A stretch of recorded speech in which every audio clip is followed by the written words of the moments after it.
Hello, everyone. Sorry we're a minute late. We just had a couple little technical glitches, but I'm Kristen, and welcome to episode 6 of Forthright Cyber Series. Today, we are talking about ransomware. So please feel free to use the chat for questions during the next 20 to 30 minutes. If we don't have time to answer your question, which we probably won't because we're trying to keep these short, we will get back to you after the event. So before we jump into all things cybersecurity, just doing a plug for our newsletter. It goes out monthly.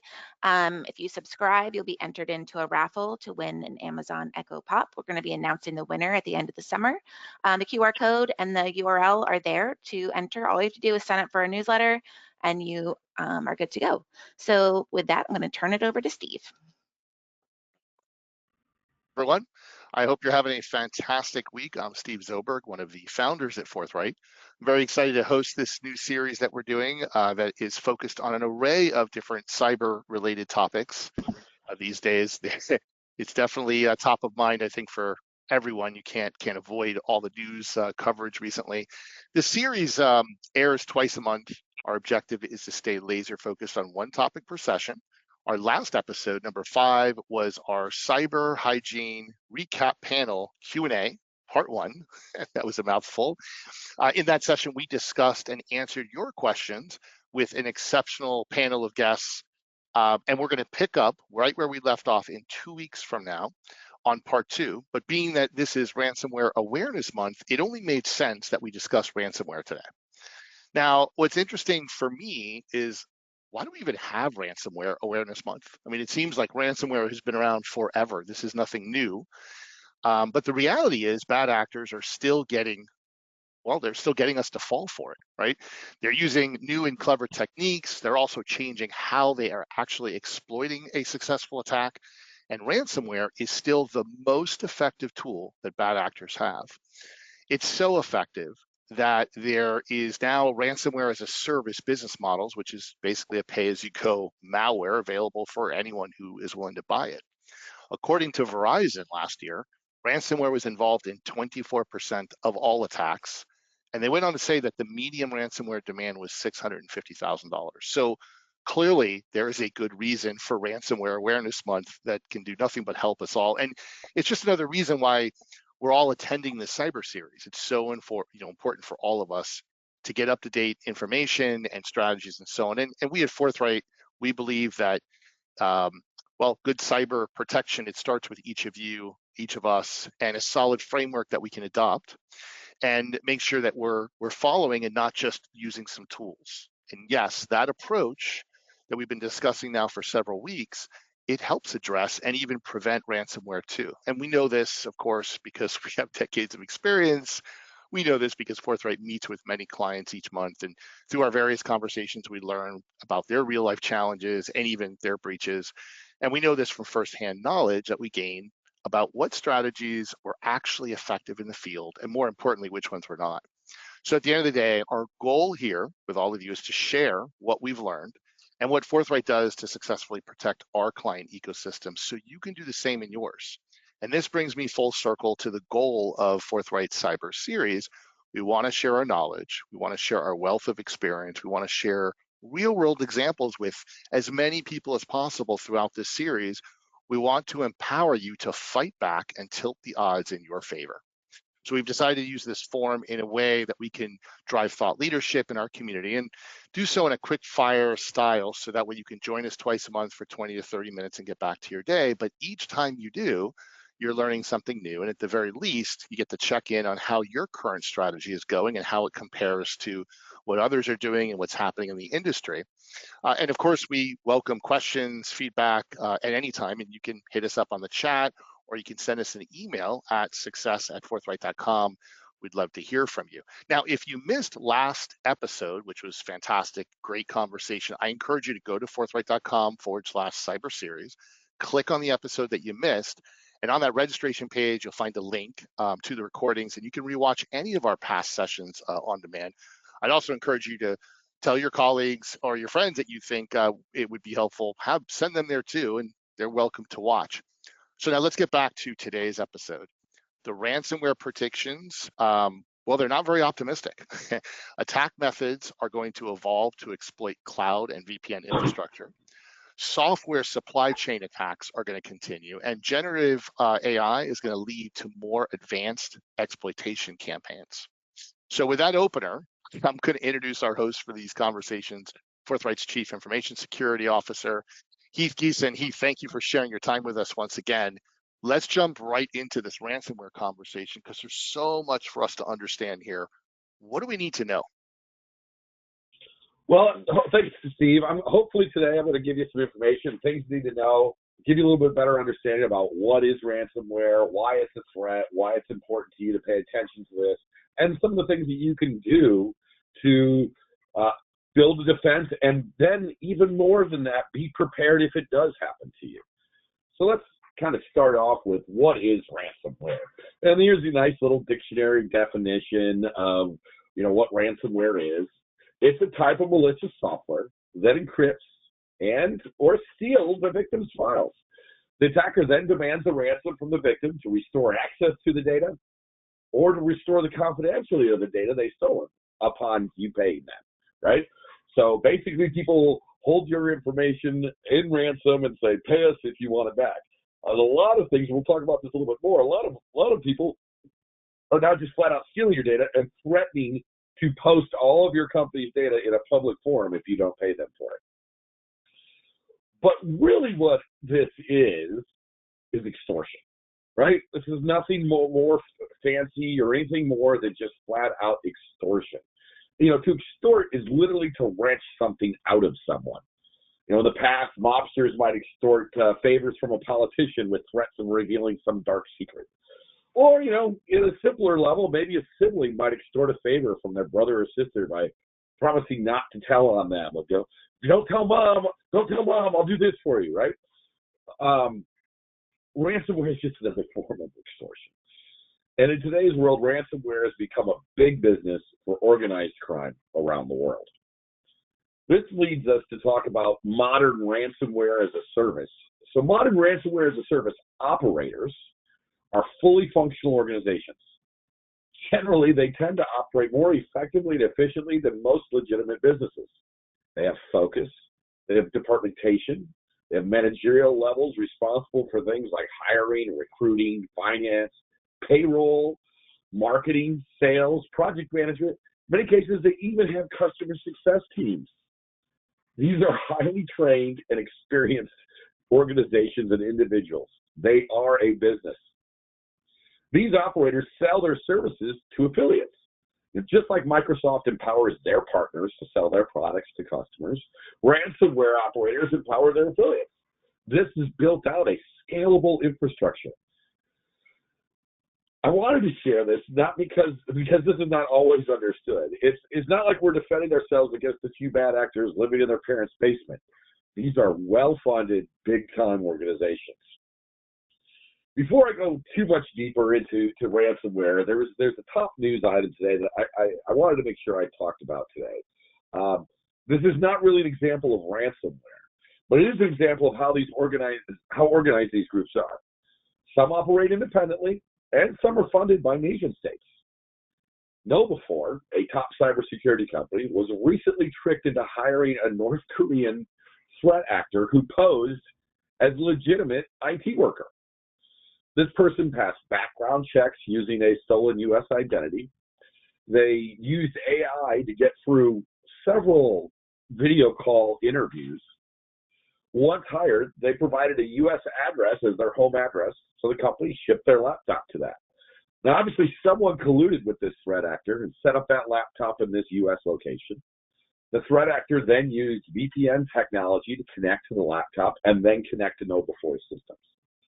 Now, thankfully, KnowBe4 was diligent, and their security systems detected this nefarious behavior right away. No data was lost or exposed, but there were a lot of lessons learned. We're going to post a link to that article in the webinar today, so you can go read up on KnowBe4's blog post about what happened and the lessons they learned. I highly recommend reading through this. It's a great moment for you to understand and see what happens, and it underscores why businesses need to take cybersecurity seriously. So let's get back to ransomware. So what types of ransomware are there? There's encryption ransomware, where they encrypt files and demand payments for the decryption key. There's locker ransomware, which locks you out of your device, but it doesn't really encrypt your files. That's not a popular one anymore, but it has been very successful. They're basically just making you think that they have everything and going, well, if you want back in your computer, you'll have to give us this money. Scareware, where they basically, this is usually used more for like individuals. Commonly, you'll hear them preying on people who have a home computer and they clicked on a wrong website. Now you have to call this phone number to get their tech support to help you get this software off your computer and fix things. And then there's data extortion. And I talked about this earlier. This is becoming the most popular method because it requires the least amount of effort on the bad guys. They pose as a legitimate employee. They buy a login from a disgruntled employee. They find a way into your network through a phishing email. And then they slowly siphon out all of your data. Once they have it, they just go and threaten you and say, hey, we're going to expose all of your data publicly unless you pay us this amount of money. Right? So, I don't know about you, but thinking that the fact that somebody has all of my data and I pay them not to show it to everyone, they still have a copy of it. You think these guys are have enough scruples to be like, oh, well, you paid us, we'll just delete it. No, they're going to do this over and over and over again. So it's one thing that just happens and keeps happening and keeps happening. Here's some statistics and trends I kind of wanted to make you aware of. The global cost of ransomware is estimated to have exceeded over $30 billion in 2022. In 2022, we saw 493 million ransomware attempts. The United States was the most frequently attacked country, experiencing almost 39% of all attacks. 66% of organizations were targeted by ransomware attempts in 2022. Between January of 2022 and January of 2023, companies between 11 and 200 employees suffered the most attacks based on an attack per employee ratio. Organizations that paid ransom in 2022 only got, on average, 61% of their data back, and only 4% got all of their data back. 69% of ransomware attacks on businesses were started with an email. For organizations that have 250 more employees, 75% of the ransomware attacks were started via email. 39% of companies take more than a week to recover from the ransomware attack. And think about that for a moment. Think about your company being down for more than a week, right? The other stat I wanted to re-point out here is that 75% of those attacks in companies with over 250 employees were started with email. With companies less than 250 employees, 69% of them. So email is by far the number one way for someone to bring this type of attack against you. So what is the impact? What are these companies feeling when they get hit by ransomware? There's the loss of the payment. And it's funny, we've worked with companies before in an incident response engagement, and we were negotiating with the bad actors on the company's behalf, and the bad actors are saying, we want $2 million for us to release all of your data. And the company's like, that's ridiculous. We don't have $2 million. The bad actors sent a screenshot of their bank account showing that they had over $10 million in the bank. So these aren't people you can mess with. They know what they're doing. They know what they've got going on. Not only is it that ransomware payment, if you choose to go that route, but there is a huge recovery cost. Now you've got to recover from all of the lost downtime. You got to recover from the lost technical aspects of what happened. There's loss of productivity, not to mention loss of reputation and goodwill with your clients. There's permanent loss of critical data. You're not going to get all of your data back, most likely. Remember, only 4% of organizations going through this got all of their data back. And the confidential data of your organization can be posted publicly. And just because, like I said, just because you paid them not to post it doesn't mean they deleted their copy and are not going to threaten you again with it. So how do you prevent these ransomware attacks? Well, a proactive defense is your best bet to preventing these ransomware attacks. Develop a governance, risk, and compliance program. If you haven't watched the first part of our cyber series, the first four or five episodes there, I highly recommend we talk about what does it mean to implement essential cyber hygiene, what does it mean to implement a program in your organization that covers governance, risk, and compliance. That's going to be your number one defense. If you do that, these other things will all take care of themselves because you will have done these in doing that program. But let's talk about, if you don't do that, what are some of the individual things that you can do? Regular backup data using an out-of-band method. So make sure all your data is being backed up, and make sure it's not being backed up on the same systems using the same credentials or the same logins that you use for production. We've more times than not seen customers come through where they've gotten hit by ransomware and all their data got encrypted. And an easy button is go, well, let's just restore it from a backup. Oh, your backups were all encrypted as well. So there's ways that we can prevent that from happening, separating those off of the systems and having a separate backup system that backs up your data. That's something you need to make sure you're doing. Develop and test your data restore plan. No one ever needs a backup. People only ever need a restore. So if you're just backing up your data, but you never test your data or you don't do it regularly, you need to make sure you're doing that, because the restore action is really what you need. It doesn't do you any good to have a backup of the data if you can't restore it. Keep your software up to date. Make sure you're staying up to date on operating system patches, most importantly operating system patches, but it's also important to make sure the rest of your software stays up to date. People are always looking for ways to exploit known vulnerabilities. And by keeping those updates, you're patching those known vulnerabilities and keeping the software up to date.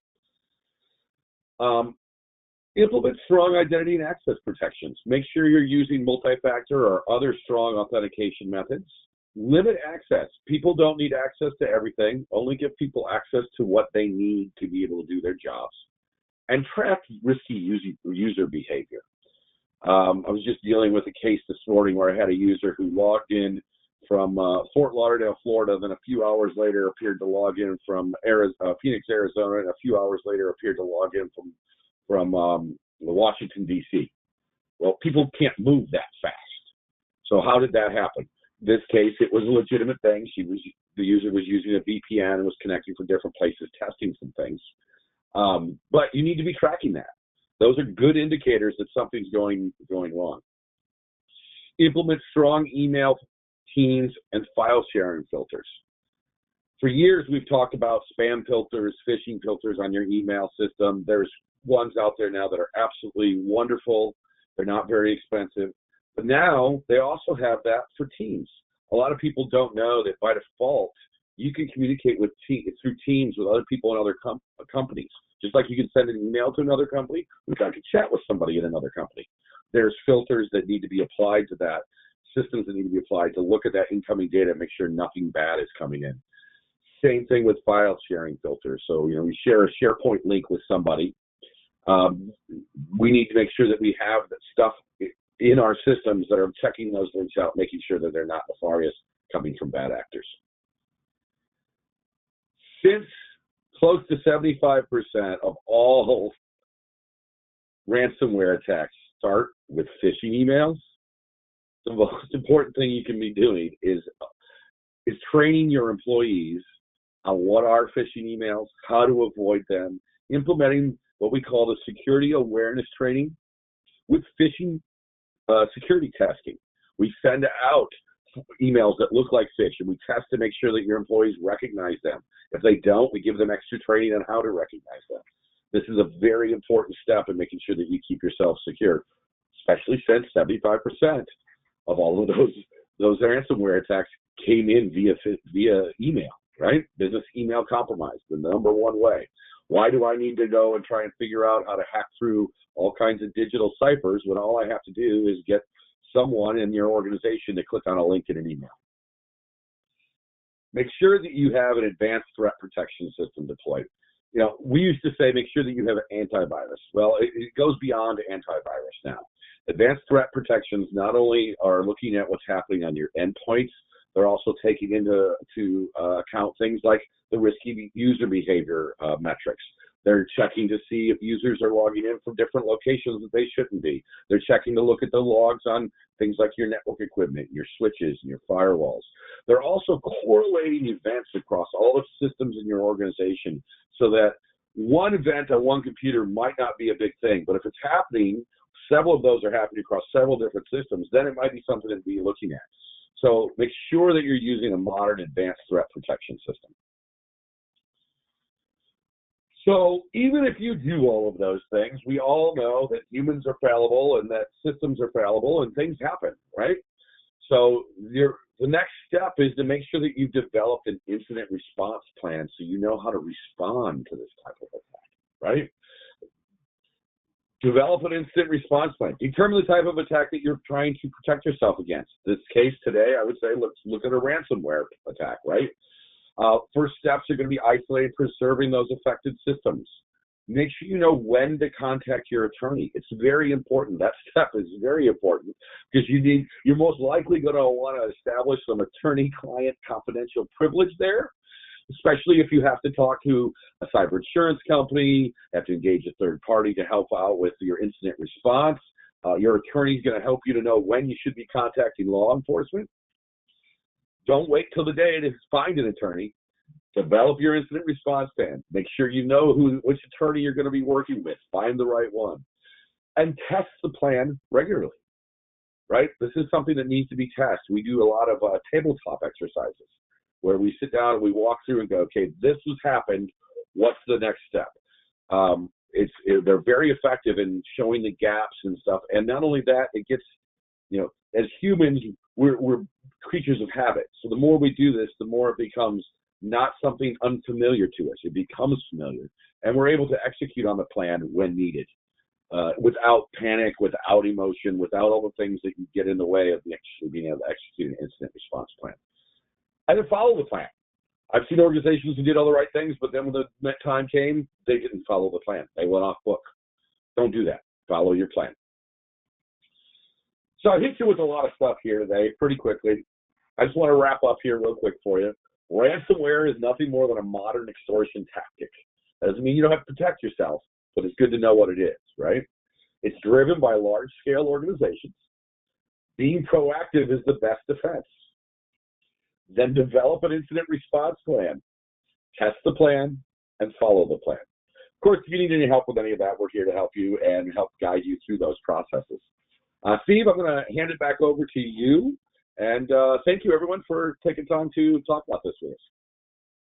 Thank you, Heath. That was another fantastic session. I had a question for you, actually.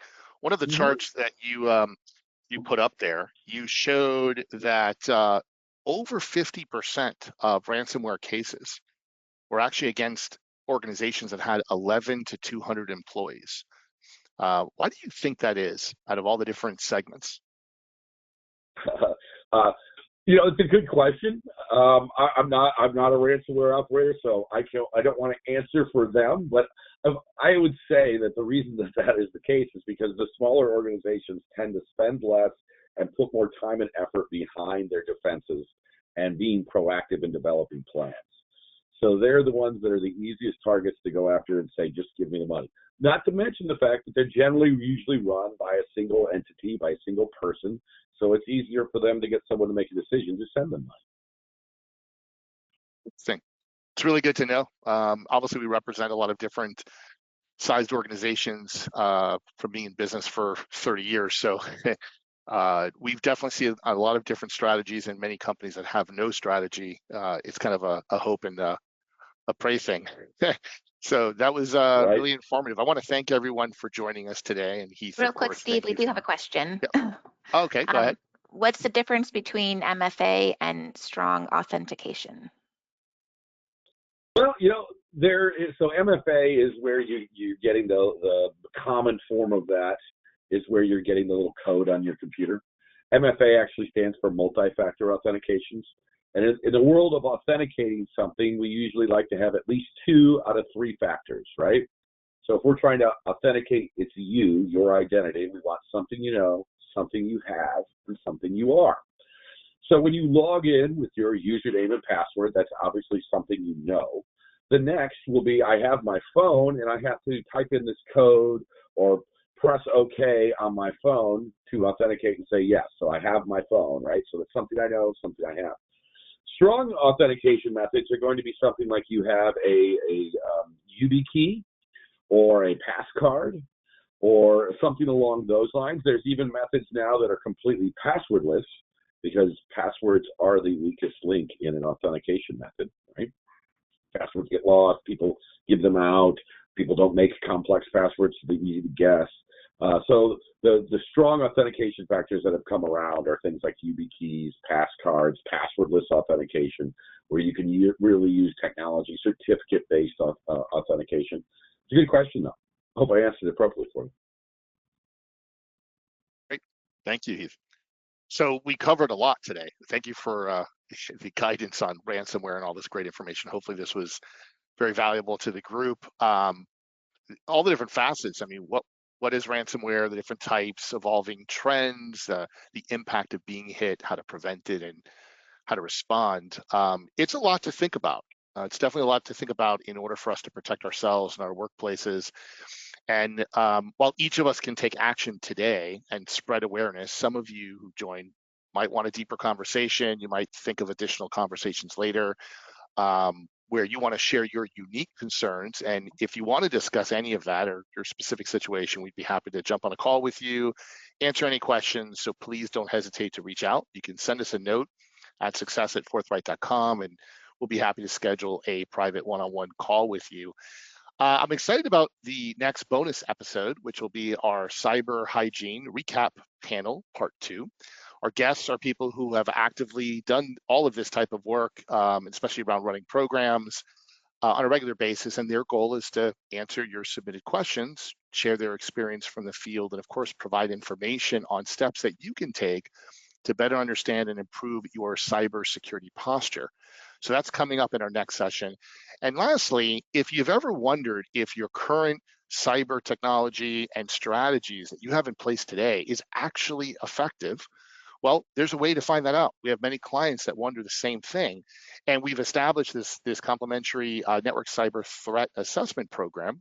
And this program evaluates your network traffic and produces a report for us to review, and it shows us what we found. So think of this almost like a self-assessment tool, which takes us, it takes the theoretical vulnerabilities and puts a spotlight on them to determine if they're actually present in your environment. And the report will provide you can confirm that everything looks great, or it can validate a weakness that you didn't know you had, so that way you can address it before someone else exploits it.